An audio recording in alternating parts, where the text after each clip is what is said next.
Hello everyone, my name is TSPage, and as you can see on screen today, I'm going to be doing a slightly less cut up video than my normal ones, but should be equally entertaining, and this is a set tier list video. So, I'm going to go over every current ST set into the game, and just kind of rank them based on their viability with a small little bit of personal bias mixed in there, but this overall will be a video just totally how viable the set is in relativity to just any other set or just as a, class in the game. Post-editing TSPage here. This is going to be a two-part series because it turned out to be like a 35-minute video if it was all one consecutive cut, and I didn't want to do that, and so it's going to be two parts with part one coming today and part two coming tomorrow. With that said, I do want to start out by putting these new sets that I haven't gotten to either watch other people use or play with myself in the new category and not rank them. I may give my opinions on them later, but I simply at the time being don't have enough info to make a accurate judgment about them, so I'm not going to make people mad by rating them right now. So the first set I'm going to go over is the Scold 2 set, which was hurt a lot by it being switched over to Legacy, or being switched from Legacy, and the only saving grace of the set is the Aetheryte dagger itself. I am really tempted to put it at D tier, but since Rogue on its own isn't a very good class, this class is just a pretty average Rogue set overall, so I don't think it's actually, to be honest, as far as viability goes, D seems pretty fair because Rogue is one of the worst classes in the game right now, and then this set doesn't really buff it in any way. The stat bonuses are pretty solid overall, but the armor gives plus 9 defense and 100 MP, which a good pet is pretty useless on a rogue, and it's just a very ugly set for a rogue. It doesn't do anything for me, and it's decent, it's usable, but there's no reason to use it per se. Alright, so the next set is the Hollow King Necromancer set, and to be honest, the general consensus from this set is that it's really good. And in a certain, it really depends on how it's being used. If you're using it for solo play, I find it to be a really fun and enjoyable set, just because what the Skull does, the kind of, what makes it a set rather than just, a regular tiered item set, is that its Skull gives it damaging rather than doing the typical, suck damage and then heal. So it invests a ton. Like, the whole set gives you plus 20 attack on top of the base Necromancers, giving it a very high attack for what a normal set would be. But with that said, the set itself is kind of, pretty average as far as overall stats. The Togepeak does very good on its own. The staff itself is actually a pretty solidly damaging staff. I currently don't find Necro very fun to play, but I'm going to put it in low B tier simply because it's generally considered a good set. It's viable, nothing is bad about it, but if you have paladins, then the set itself is not super useful because the Skull is basically useless, giving you damaging, even though there's pallies to do it. But overall, great set, great DPS, nothing wrong with it. So next up we have the Swarming Huntress set. The Swarming Huntress set is pretty interesting overall in my opinion, but the Swarming Huntress I would say is similar to this Necromancer set up here, and sorry if you could hear my phone buzz, but basically the Necromancer set is, just super, it fits the class, it changes something up a little bit, and it's very viable. This one is very similar, except the bow. The bow is really, really bad. The set bonuses are quite nice. The apiary armor and the Honey Circlet together with the set bonuses that come along with it is a very good pairing. The trap as well is a very solid slowing trap, but the 4 shots and the wide shot pattern of the Nectar Crossfire bow is very, very bad for getting a lot of damage in. I would actually recommend a 2-piece set for this set using just the Honey Circlet and apiary armor in conjunction with, literally any other bow class, or even possibly like rogues or, just dagger classes as well. But the bow itself, I feel, hurts the class overall, but it's still playable, and it's a lot more fun. I like, if it was a fun to play, it would be an A or B tier, because it's a really fun bow, it's a really fun shot pattern, it's pretty fast and stuff like that, but it's just not super viable, you know, any more so than a regular huntress. Alright, so next up we have the Dragon Tamer Warrior set. So with the Dragon Tamer Warrior set, you're essentially trading off your helmet's ability that'll give you Berserk for an actual damaging projectile that does a lot of damage. And this is a very good thing if you're with a large group, and with the current meta of the game being in large groups, that actually helps this set a lot, because you're most likely going to have a warrior buff, or relatively accessible warrior buff, as well as pally buffs to make that, you know, loss of the Berserk ability not super necessary or super harmful in this case. But to go along with that even further, the sword is actually piercing and does a lot of dexterity reduction, which also hurts the warrior. But once again, if on solo play you're not, you know, using the Berserk buff to your ability, then the slower dexterity isn't actually hurting as much as you would think. But with that being out of the question, you're essentially just changing the whole playstyle of the warrior to be a lot different, but still very interesting. And the sword actually piercing through enemies makes for some really, really great clearing opportunities. Sarks, minions, and void. Yeah, it's a really solid set. I'm gonna put it above this one. I know this may get a little bit of controversy, I guess you could say, but I do think it's slightly better than the Necromancer set. So the next set we got is the Pirate King Warrior set. So on the set pieces alone, the only one that's a good standalone item really is the tricorn or the helmet, since it's basically just a tier 6 ability with a slightly shorter duration that does, you know, essentially the same thing. But along with it comes a passive ability shooting cannonballs when hit every 6 seconds. So the passive ability is really nice, and it's just a nice extra touch, but it doesn't really change the actual mechanic of the character. The game-changing mechanic of the character comes from putting on the full set. So when you put on the full set, you sacrifice 30 speed and 20 dexterity in exchange for plus 100 attack. That is bananas. You will literally one-shot gods with no pally buff, and can one-shot every god in Godlands with a pally buff. This set is absolutely ridiculous for doing high damage and high def enemies. But with that said, you reduce your speed and you reduce your dexterity, which, you know, that sucks. The sword, though, is slightly lackluster when it's considered as an individual item, but when you're looking at the full set, that's not super important. I personally have been using a swap out of a UB def for the ring if I want to go fast, and I find that extremely valuable, but it does feel slow the first time you would ever play on it.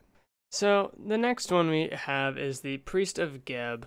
The Priest of Geb is really just kind of a drag to society as a whole. The Priest of Geb, I mean, the Geb Tome, not a bad item. You know, you get Speedy, you get Fury, both in the same tome at a pretty high mana cost of 130, and then the Shindit as well is a pretty good item. But the Wand of Geb and the Ring of Geb are just complete and utter trash. I know that the Ring of Geb got buffed. Some people like really enjoy the ring because of that extremely high whiz it gives, but it's just not good overall. The shot pattern on the wand you have to take into account just makes it super hard to hit your shots, and it's just not fun. It's not enjoyable to play on. If you could use a different wand in place of it, I could see it being a somewhat viable set, but there's literally a better item for everything that is in the set for every situation. So as far as viability, I can't put it higher than F. It's just, it doesn't work. It doesn't work. Okay, so this next one is going to get me in a little bit of trouble, I'm pretty sure, because while these are supposed to be ordered by viability, my opinion is also in play here, so take that into account as far as, through my lens of playing the game, these are what is most viable. So, the Mad God Messenger set is a priest set that is actually based around DPS. So, the word viability comes into play here, and when thinking about it, the ability for it to succeed. In exchange for that higher DPS, you're going to be doing less healing. But to be completely honest, that's fine.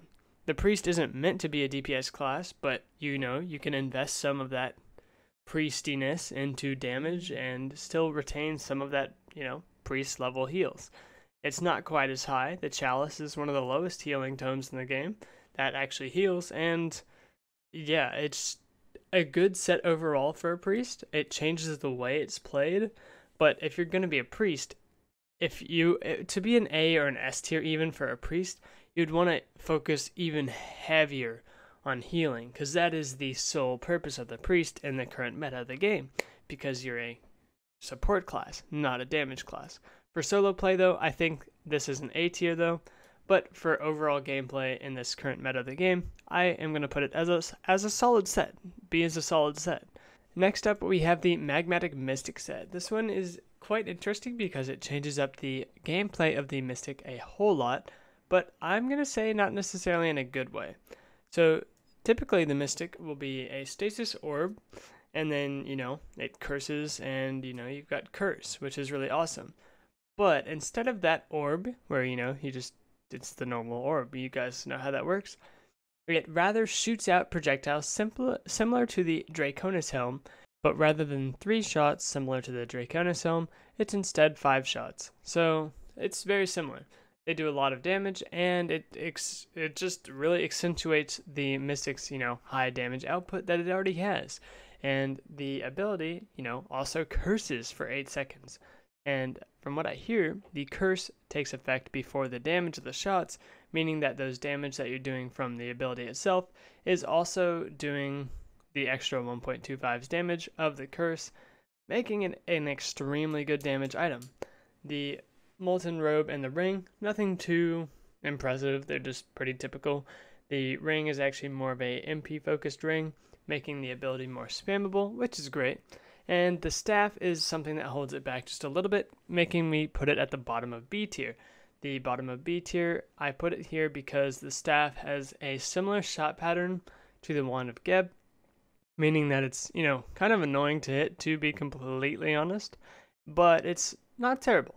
It's not terrible. And when it comes down to it, it does a lot of damage. It's way more viable than the Geb set, and the trade-offs make me think it's a high C tier because, yeah, it kind of destroys how the Mystic is meant to be played, but it's fun. So, this one's going to be a very interesting placing on the tier list because it'll be probably a little bit higher than people would expect, but the Acidified Assassin set is basically just turning the Assassin into the melee in the great words of Hyperion. And after playing with the majority of the set myself and seeing for myself how tanky the set feels for an assassin, I tend to agree. It feels like you're a melee that can throw poisons. With that said, if it was just a melee and the ability's more geared towards actually being a melee, then, it could possibly be an S tier. But the thing is, why have a poison if you're a melee? I mean, for sure, you can, if there's a phase that's really non-melee friendly, you then have the option to throw poisons, which I think is actually a decent trade-off, which is why it stays out of B tier and up at A. But with that said, it's an assassin. Why are you becoming a melee? But as a set on its own, it plays like a melee. It's very, very tanky, and it has high def, but that's at the cost of 25 speed. But the assassin normally has high speed, so that 25 speed loss takes it down to a regular speedy character, which is just kind of interesting how it plays similar to a Pally and a Warrior mixed, and it's just a neat, it's a neat set, and it's fun. It's very good. Very good. So, on this list, this one's definitely going to have a little bit of bias in it, but the Hollyhock Huntress is by far one of the best sets in the game because of the solo play and the group play that it can contribute towards. So, the Burgundia Bow, as most of you guys know, rivals the void bow in DPS, an extremely good bow. Unfortunately, it does not pierce like the void bow, but with that said, if you're clearing a boss, shooting a boss, high hit point enemies, anything like that, that's completely fine. That's how most classes are, and most classes are completely fine not having piercing shots. So with that said, let's go to the ability. The ability makes this set really good as well. If you throw it, instead of throwing the trap like a normal huntress and trying to hit the enemy, you try and throw it ahead of yourself or on top of yourself or the group, and it does a party, healing, and berserk effect, giving the whole group and yourself healing and berserk within a relatively small radius, but sizable enough to catch some players. And since you can aim it, you can, help out the bigger group even if you're not near them. So I don't think I've ever done that, but it's still a possibility to help out the group, And with that said, the already great damage of this set is even further backed by the fact that the Hollyhock armor is a DPS armor, and the passive ability on the armor is plus 10 dexterity on a 1 in 10 chance when you're hit.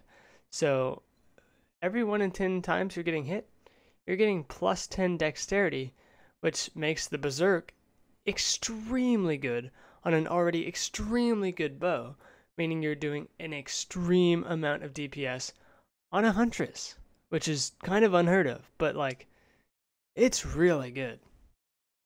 So next up, we've got the Rajan Disciple set. The only thing that's going to hold this set back from being an S tier is the fact that it can't go speedy, the staple of the ninja. But the reason that it cannot be any lower than A tier is simply to the sheer amount of DPS that it can do. It is absolutely ridiculous. You've got the 10A on there, you've got an already high damaging katana, and then you can switch up the shot pattern based on using the chakram, which is another extremely high damaging ninja star, which also armors you if you use it, meaning you can go in even deeper than you'd need to normally because you can get armored on yourself. It's like a jug, but for a ninja, and that's crazy. And other than the fact that you can't go speedy, this set's just insane. You do so much damage with a ninja. It's literally like a melee character, but it's comparable to a warrior in damage. Not quite, but almost. It's ridiculous. It's so good. It's so good. It's just flavor blasted DPS. That's really all it is. And that's why I can't keep it any lower than A, but I don't think it's an S tier worthy set because low speed and low def. So this video went on a little bit longer than I would have expected it to, so I'm making it a 2-part series. I'm going to upload them in back-to-back days, so today you're going to see this one, and tomorrow you'll see the next part. So make sure you're subscribed if you're not already subscribed if you want to see part 2. We got a lot of interesting sets coming in that, and yeah, hope you enjoyed. Look out for part 2 coming soon. Peace.